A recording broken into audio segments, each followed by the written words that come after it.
Hey there! In this episode of Analytics Academy, I'm going to show you how you can use a tool called Attributor to capture LinkedIn ads data in Ninja Forms so that you can track which campaigns and ads are generating your leads. Let's jump in.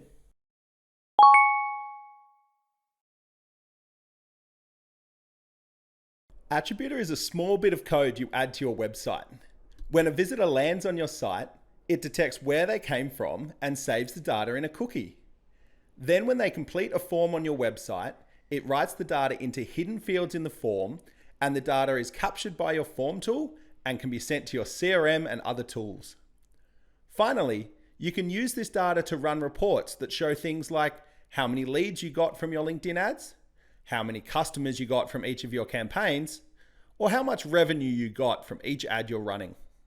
Now that you understand how it works, let's see how easy it is to set up.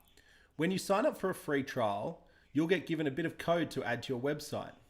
Depending on what theme you are using, you should just be able to copy it, go to the settings section, and paste it in. You can also use plugins like Add Header and Footer Code to add the code in, or add it via Google Tag Manager. Now go to the form you want Attributor to work with and drag and drop 6 hidden fields to the bottom of the form. Now open up each of these form fields and give it a name and a default value. That's it, you're done. Now when someone completes a form on your website, Attributor will write information on where they came from into these hidden fields, and it will be captured by Ninja Forms. You can then include this information in your lead notification emails, store it in a spreadsheet, send it to your CRM, whatever you need. To learn more and start a free trial, visit attributor.io today.